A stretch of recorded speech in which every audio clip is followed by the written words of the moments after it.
आइन है ना, उसको इन्होंने कागज का ऐसा टुकड़ा समझ लिया है कि जो इनकी ख्वाहिश है उस पर लिख के इस वक्त तरमीम बना देते हैं। 17 सीटों वालों को जब आप 2/3 अक्सरियत देंगे तो फिर उनसे आप जो मर्जी करवा लें। मोहम्मद जुबैर साहब ने बड़ा ओपनली बताया, उन्होंने कहा जी कि एक आदमी का जो खौफ है उसने इस रजीम को कहां तक पहुंचा दिया है कि पार्टी सिंबल भी ले लिया, पूरा 2024 का इलेक्शन छीन लिया, धांधली ज़्यादा कर दिया, नून लीग को इंस्टॉल कर दिया गया जिसने सिर्फ 17 सीटें जीती थी, 26वीं तरमीम पास कर ली, पीका के लॉज जो है वो पास कर लिए गए और अब 27वीं अमेंडमेंट भी कर दी गई। वो ये कह रहे हैं कि for all fair of one man Imran Khan who has been in jail throughout this period.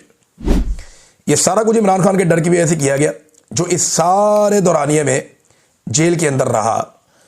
आप सिर्फ ये सोचिए कि अगर वो बाहर होता तो क्या होता। तो बात तो मोहम्मद जुबैर ठीक कर रहे हैं, दुरुस्त बात है उनकी। अब नाज़रीन, मुख्तलिफ किस्म की तौजीहात दी जा रही हैं।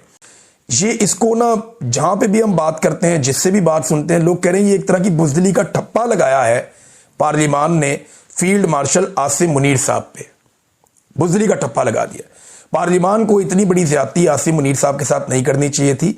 और अभी भी क्योंकि देखें उलमाए कराम भी बोल पड़े हैं, वो भी ये बात कर रहे हैं, तो फील्ड मार्शल को खुद से चाहिए कि वो दरख्वास्त करें मौजूदा हुक्मरानों से और उनसे ये कहें कि खुदा का वास्ता मैं इतना बुज़दिल नहीं हूं, मैं इतना डरपोक नहीं हूं, मैं इतना सहमा हुआ नहीं हूं कि तुम मेरे लिए जो है वो एक आइन की दीवार मेरे इर्द गिर्द खड़ी कर रहे हो। तो फील्ड मार्शल साहब को खुद इन्हें बताना चाहिए कि वो बुज़दिल नहीं है, वरना ये जो बुज़दिली का ठप्पा उनके ऊपर ये सियासतदान मिलकर चिपका रहे हैं ना, वो उनके साथ चिपका रहेगा, उनकी नस्लें इसको याद रखेंगी। ये बड़ी अफसोसनाक बात है कि फील्ड मार्शल के ऊपर इतना बड़ा ठप्पा लग जाए। अगर आप कंपैरिजन करें तो देखें, मुकाबला तो इमरान खान का और फील्ड मार्शल का है ना आपस में, तीसरा तो कोई मुकाबले में है ही नहीं।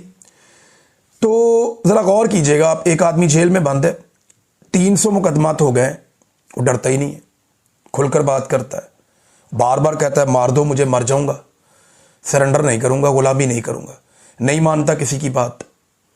दूसरी तरफ एक दूसरा आदमी जो फील्ड मार्शल इमरान खान के मुकाबले में है, वो जेल से बाहर है, इस वक्त पाकिस्तान का स्याह और सफ़ेद उनके कंट्रोल में, लेकिन इसके बावजूद वो एक मुकदमे से, एक पेशी से, एक केस से, यानी वो इतने खौफजदा है कि पूरे निज़ाम ने मिलके उनके लिए एक आईनी तरमीम कर दी और ताहयात किस्म का एक वाहयात इस्तिस्ना उन्हें दे दिया गया।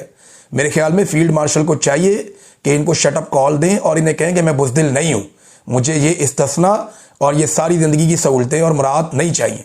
उन्हें ये कहना चाहिए, इससे फ़ौज की बतौर इदारा इज़्ज़त में इजाफा होगा, वरना एक अजीब सा जो है ना वो एक कन्फ्यूजन भी कायम रहेगा और एक बोझ रहेगा सबके ऊपर। हालांकि ये सब जानते हैं कि असल में जो इस्तिस्ना वाला मामला था वो फील्ड मार्शल आसिम मुनीर के लिए था, कि फील्ड मार्शल आसिम मुनीर को जब तक वो जिंदा हैं तब तक किसी मुकदमे में कभी भी मुलव्वस नहीं किया जाएगा, क्योंकि ये खदशा मौजूद है जो कुछ उनके दौर में हुआ उनके गले पड़ जाएगा, लिहाजा उन्हें कुछ ना कहा जाए।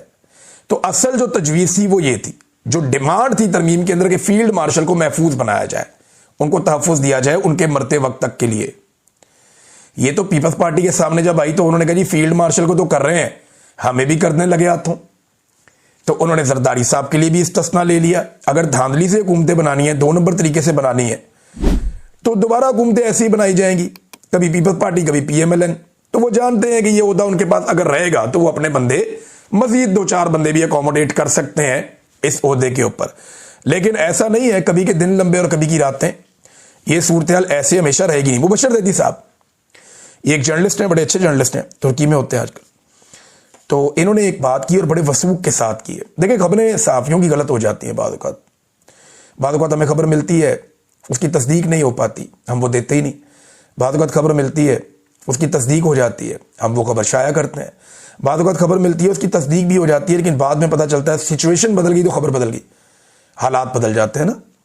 लेकिन बाद औक़ात ऐसी खबर हम दे देते हैं कि जो दुरुस्त साबित नहीं होती। ये कई दफ़ा सहाफ़ियों के साथ हो जाता है और सहाफ़ी अपनी खबर को वापस भी लेते हैं।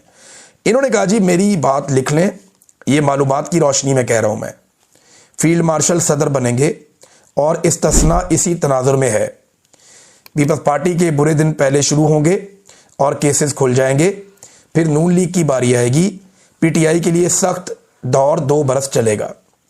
ये तो नजूमियों वाली बात कर दी मुबशर जैदी साहब ने। मैं तो हैरान हूं कि इतनी पक्की इन्फॉर्मेशन उनके पास कहां से आई। मुझे जिस बंदे ने इन्फॉर्मेशन दी उसने ये कहा कि ये फील्ड मार्शल साहब ये वाला टन्योर मुकम्मल करके 5 साल करेंगे और उसके बाद फिर शायद ये चले जाएंगे गल्फ में, और उसके लिए इस्तिस्ना ये ले रहे हैं कि बस मैं यहाँ से निकल जाऊँ और मेरी जान छूटे और उसके बाद मैं अपने आप को सिक्योर कर दूँ।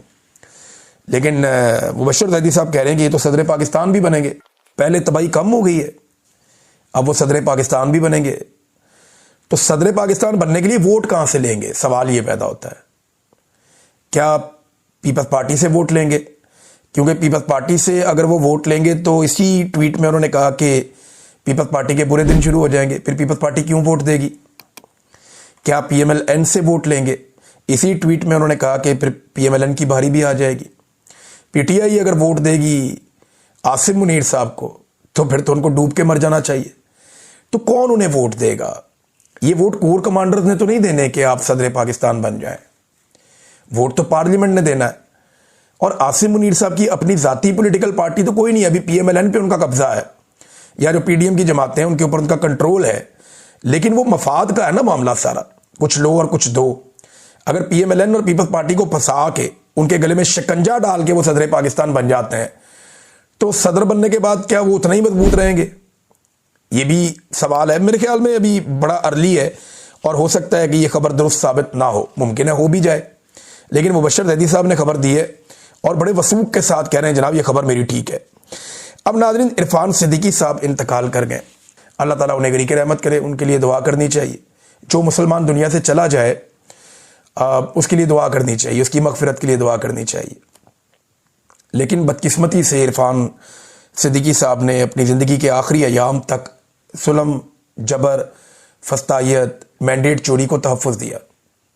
उन्होंने इसकी हमायत की, जुल्म की, बर्बरियत की उन्होंने हमायत की अपने ज़िंदगी के आखिरी वक्त तक। बहुत अफसोसनाक है। हालांकि अपनी ज़िंदगी में उनके ऊपर भी मुश्किलात आईं, उनके लीडर मियां नवाज शरीफ साहब के ऊपर मुश्किलात आईं, उनकी फैमिली पे मुश्किलात आईं। खुद चंद दिन के लिए गिरफ्तार भी रहे इरफान सिद्दीकी साहब, इनको हथकड़ियाँ भी लगी। लेकिन इसके बावजूद जब इन्हें दोबारा इक़्तिदार लेने का मौका मिला तो ये मिलिट्री एस्टेब्लिशमेंट के ज़रिए से ना सिर्फ इक़्तिदार में आए बल्कि मरते दम तक इन्होंने जबर, फस्तायत, जुल्म और मैंडेट चोरी, इन तमाम चीज़ों की हमायत की। बहुत अफसोसनाक है।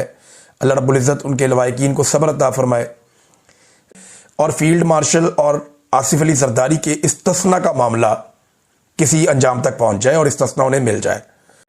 अगले वीलॉग में आपको बताऊंगा। अब तक के लिए इतनी, अपना ख्याल रखिएगा, अपने चैनल का भी। अल्लाह हाफ़िज़।